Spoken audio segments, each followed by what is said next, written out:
C'est un taureau géant là qui est en train de s'organiser. Cette année, ça va pas se passer comme ça. On part pour prendre notre revanche. Yo les amis, j'espère que vous allez bien. On se retrouve pour l'avant-match de ce classico européen. Parce que oui, au jour d'aujourd'hui, une rencontre Manchester City-Real Madrid, c'est tellement devenu une habitude, tellement on se rend compte, pour moi, c'est devenu un classico européen. Donc là, cette année, les amis, on part pour prendre notre revanche après la déculottée qu'on s'est pris la saison dernière. 4-0 au match retour. Cette vidéo est divisée en 4 parties, les amis. Dans la première partie, nous allons parler des dernières confrontations qu'il y a eu entre le Real Madrid et Manchester City. Qu'est-ce qui avait marché et qu'est-ce qui n'avait pas marché, surtout du côté du Real Madrid. Ensuite, nous allons parler voilà, de la dynamique des deux équipes actuellement. Qui est-ce qui a l'avantage? Et après ça, les amis, nous allons parler de ce qui a changé dans les effectifs. Voilà, que ce soit du côté de Manchester City. Et pareil pour le Real Madrid. Nous allons parler de tout ça. Et à la fin, les amis, comme vous le savez, je vais vous donner mon avis sur cette rencontre et surtout de qui se méfier, les amis. Les clés de ce match. Qui est-ce qui pourrait faire basculer la rencontre à tout moment? Nous allons voir ça étape par étape, les amis. Pendant ce temps, n'hésitez pas à lâcher un petit pouce bleu, ça aide au référencement, les amis. Sans plus tarder, c'est parti. Le mardi prochain, les amis, on aura le match aller entre le Real Madrid et Manchester City. Match aller qui se déroulera au Santiago Bernabéu. Malheureusement, les amis, on aurait préféré que ça soit du côté de Manchester City, mais le tirage a été mal fait. On va pas se plaindre. Nous, on n'est pas là, voilà, à se plaindre. Peu importe le terrain, que ça soit chez nous le match aller ou le match retour, on va les terminer cette fois-ci. Pour la 3e fois consécutive, les amis, et pour la 5e fois en 9 ans, le Real Madrid et Manchester City se rencontrent en phase finale de Ligue des Champions, les amis. C'est une dinguerie. C'est pourquoi je vous dis que c'est un classico. À chaque fois, j'ai comme l'impression que voilà, les deux clubs s'attirent en Ligue des Champions. C'est bon, la séduction, ça a duré trop longtemps là. Et en 2022, les amis, comme vous le savez, le Real Madrid avait éliminé Manchester City de manière spectaculaire. C'était la période où on enchaînait les remontadas en Ligue des Champions avec notre cher Karim Benzema. Donc, on les avait terminés, voilà, en Ligue des Champions. Et c'est d'ailleurs la saison où on a remporté notre 14e Ligue des Champions et ensuite notre GOAT Karim Benzema a pris le ballon d'or. Et bah dites-vous que la saison d'après, c'est-à-dire en 2023, ils se sont vengés. Pep Guardiola s'est vengé en nous tabassant 4-0. Franchement, c'était une humiliation totale.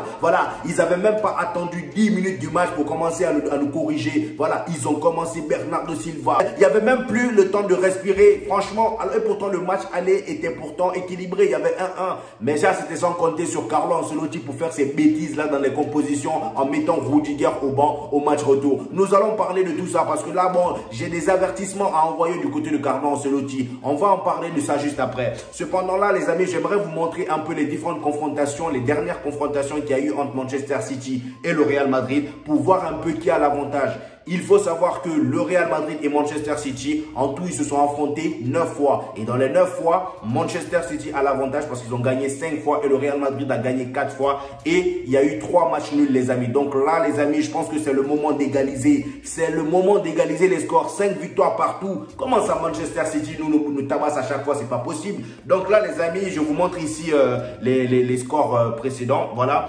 Donc, en 2020, le 7 août 2020, il y avait la Ligue des Champions. Donc, Manchester City, Real Madrid. Il y a eu 2-1 pour Manchester City. Donc, victoire de Manchester City. Ensuite, l'année 2022, il y a eu 4-3. Encore une fois, une fessée. Voilà, pour le Real Madrid. 4-3, victoire de Manchester City. Ensuite, en 2022, le Real Madrid, cette fois-ci, a gagné 3-1 face à Manchester City. Voilà. Et juste après, en 2023, il y a eu le match nul. Voilà, le 1-1.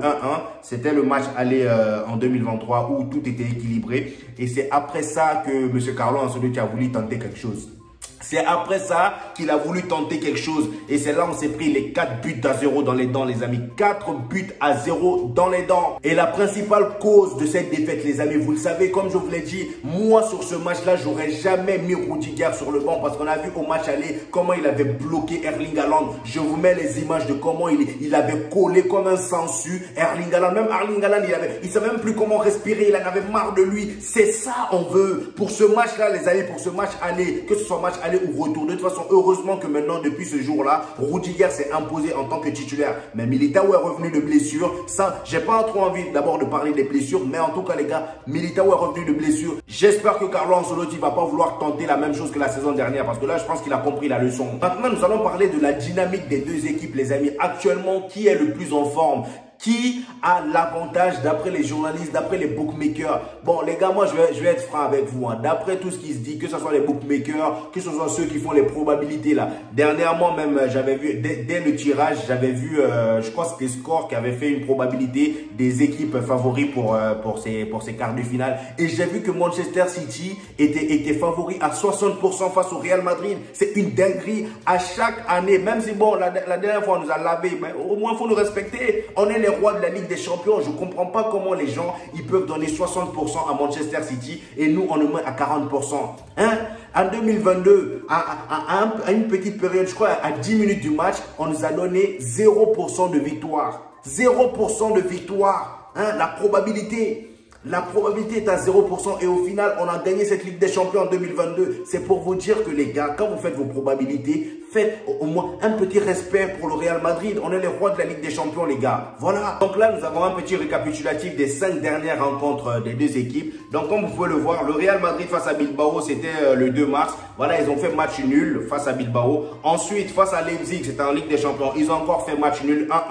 Et ensuite, c'était face au Celta Vigo qu'ils ont gagné. Ils ont commencé à gagner. Et après ça, face à Osasuna, ils ont gagné 4-2. C'était un très très beau match d'ailleurs. Et ensuite, le dernier match qui s'est joué là où Rodrigo s'est réveillé. Heureusement que Rodrigo, franchement, déjà ça me donne un peu d'espoir. Parce que Rodrigo, il était éteint lors de ses dernières rencontres. Voilà, avec le Real Madrid. Il était éteint, il se sentait pas bien. Lui-même, il a fait une déclaration dernièrement, c'est-à-dire avant le match face à Bilbao. Il avait fait une déclaration où il disait qu'il n'était pas dans sa meilleure période. Parce que le gars, il marque pas beaucoup. On le bride, Rodrigo. Qu'on se dise la vérité, je l'ai dit dans ma précédente vidéo, là tout le monde le prend pour, on va dire, le mec à sacrifier à l'arrivée de Kylian Mbappé, et pourtant c'est celui qui nous sauve quand il est à son poste, c'est celui qui nous sauve quand Vinicius n'est pas là, quand personne n'est au rendez-vous, comme vous avez vu la dernière fois, Vinicius n'était pas là, le gars il était à l'aise à son poste, il claque des buts par-ci par-là, et ça a toujours été comme ça avec Rodrigo quand il prend son poste. Donc ça m'a fait plaisir de le voir se réveiller un peu. Donc face à Bilbao, les amis, on a gagné 2-0, doublé de Rodrigo.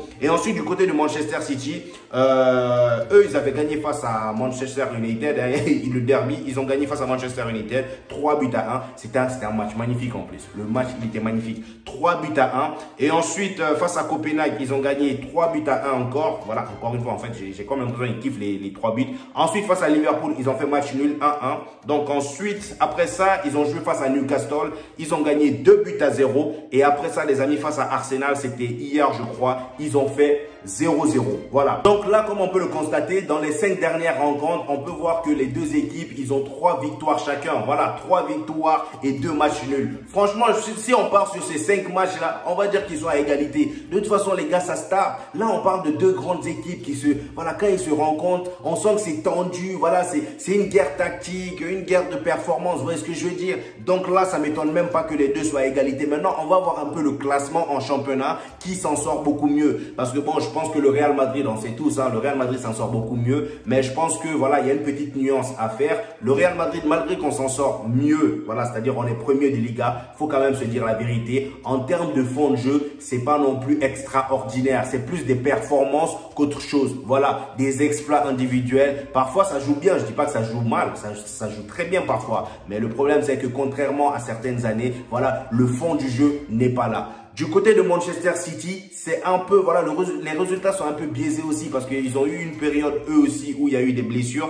Mais je pense que ça n'a rien à... Voilà, c'est pas comparable à ceux du Real Madrid, les blessures qu'on a eu du côté du Real Madrid. Mais on va parler des blessés juste après. Pour l'instant, on parle du classement. Donc là, du côté du Real Madrid, on peut voir qu'ils sont premiers. Voilà, avec, on va dire, je crois, combien de points? Avec 11 points d'avance hein, sur l'Atlético de Madrid. Au moment où je vous parle, c'était Girona qui était deuxième. Mais en tout cas, là, Atlético de Madrid, ils sont deuxième avec 40 points. Et nous, on a 41 points. Et du côté de Manchester City, ils sont troisième avec 64 points. Et le premier à 67 points, c'est très très serré. Donc on va dire que là, Manchester City, ça va, troisième, c'est pas comme s'ils avaient 20 points ou enfin comment dire 10 points d'écart avec le premier. Ça reste quand même une équipe très très compétitive en première ligue. Donc voilà, ils ont une équipe très très soudée. Voilà, le banc est très... En fait, l'effectif est large. En termes d'effectif, c'est très très large. Le banc, c'est un banc de titulaires. Hein. C'est un banc de titulaires. Ils ont des Jérémy Doku qui étaient titulaires en début de saison.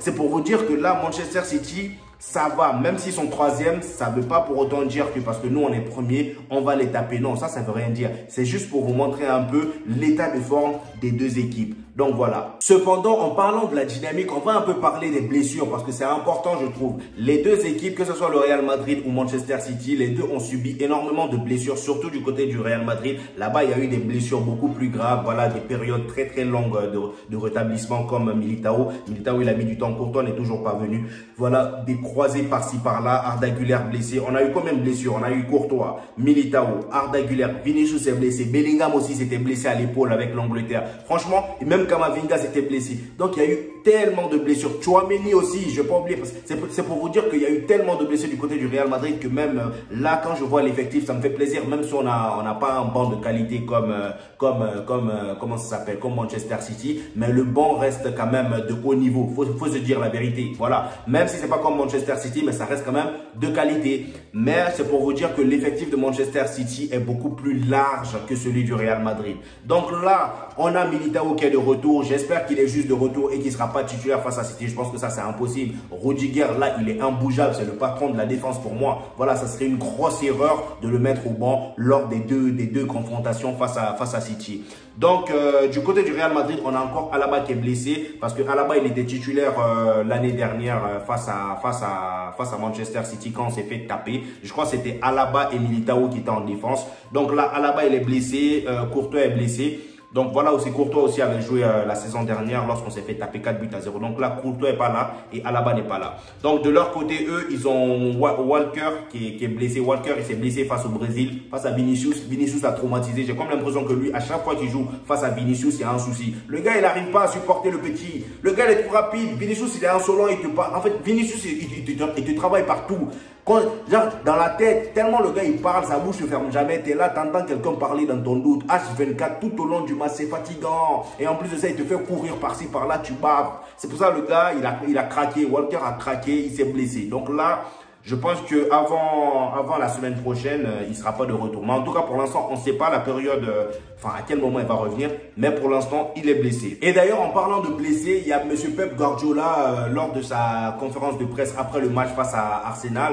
Le gars, il a osé dire que voilà, il s'est plaint un peu en disant que Manchester City avait un calendrier chargé et qu'ils jouaient énorme. Ils allaient jouer beaucoup de matchs avant le match face au Real Madrid. Alors que le Real Madrid, nous, on avait juste l'Atlético Bilbao à jouer et ensuite on aura 9 jours de repos. Mon gars, j'ai envie de dire, vous êtes préparé pour ça. Quand tu regardes ton effectif là, est-ce que tu as le droit de te plaindre? Regarde un peu les joueurs que tu as sur le banc. Fais tourner.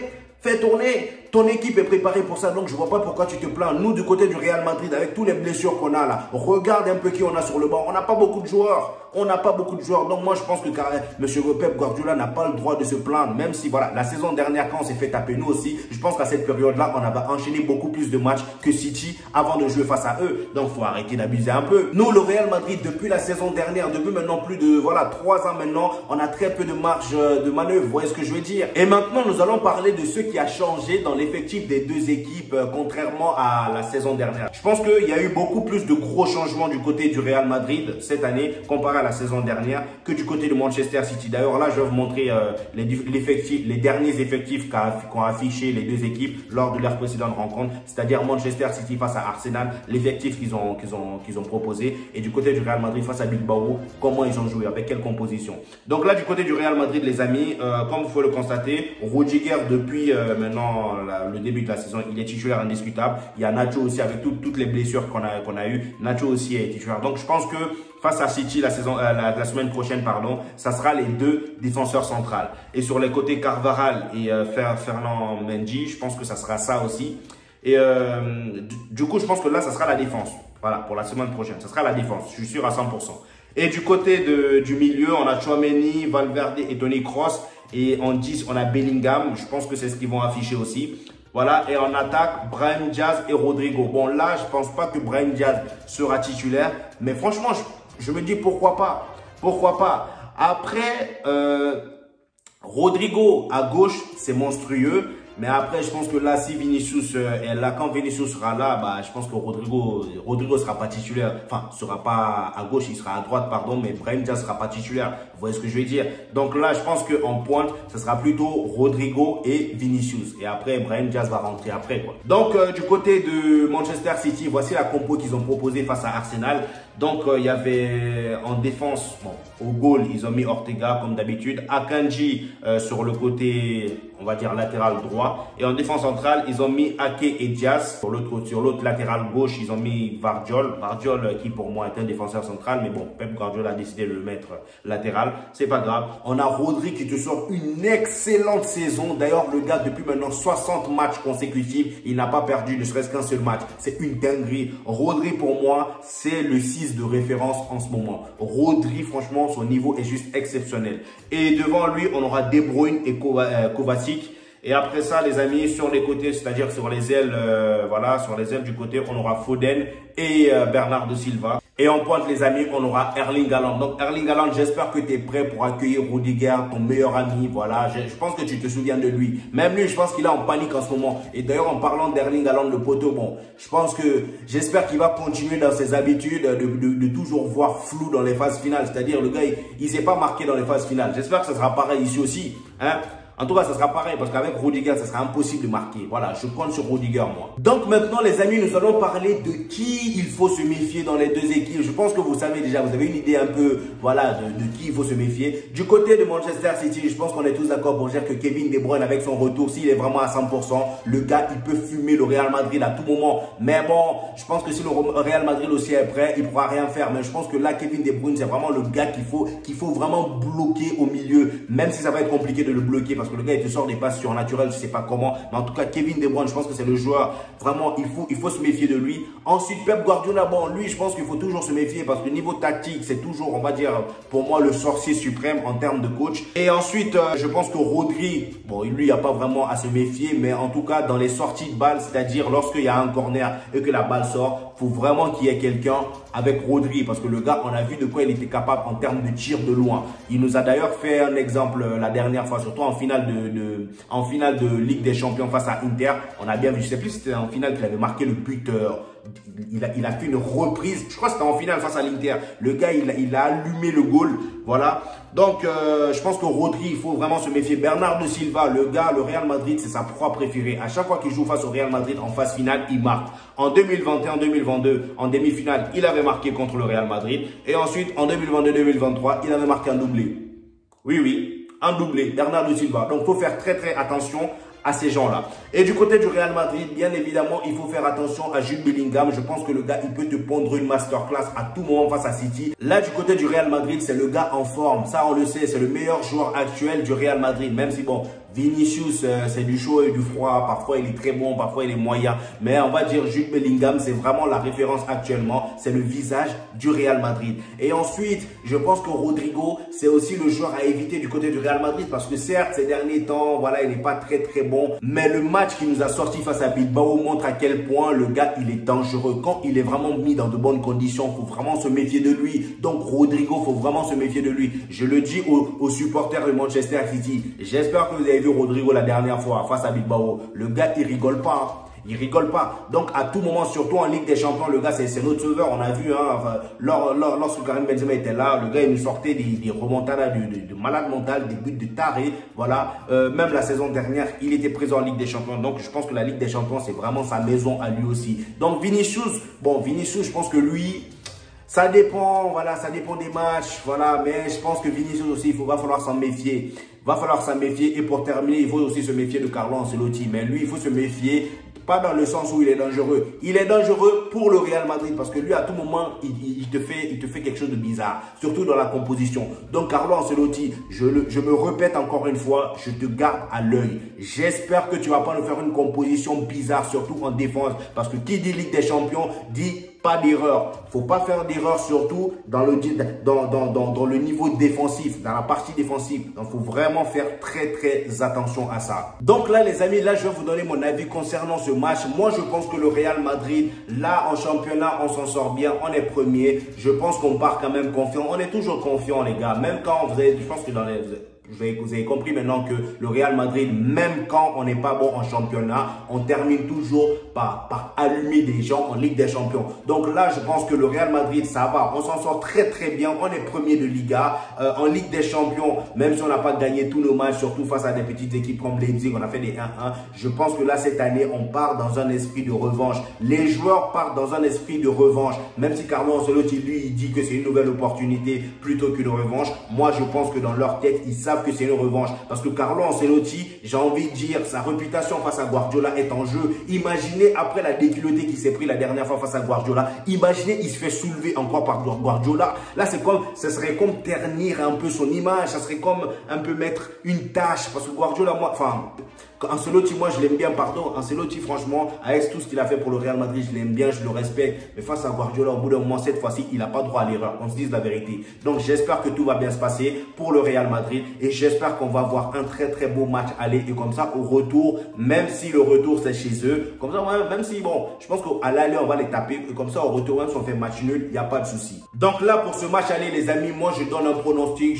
Je dis 2-1 pour le Real Madrid avec un but de Bellingham. Voilà, un but de la tête. Et ça, les gars, notez-le. Voilà, et comme ça, lors du débrief du match la semaine prochaine, n'hésitez pas à revenir. Comme ça, au moins, on va en discuter dans les commentaires. Voilà, lâchez votre petit commentaire dans la vidéo, c'est-à-dire sous la vidéo, lâchez votre petit commentaire pour dire que vous avez bien vu mon pronostic. 2-1 pour le Real Madrid et but de Bellingham de la tête. Notez ça et lâchez un petit pouce bleu, ça fait toujours plaisir les amis. Donc voilà, c'était l'avant-match de cette rencontre. J'espère que vous avez kiffé la vidéo. Abonnez-vous si ce n'est pas encore fait. Ici, on a des actualités chaque 2 jours, chaque 3 jours les amis. Donc voilà, ici on rate pas grand-chose en termes de sport, surtout le football. C'est notre dada. Donc abonnez-vous les amis, lâchez un petit pouce bleu et on se retrouve au prochain épisode.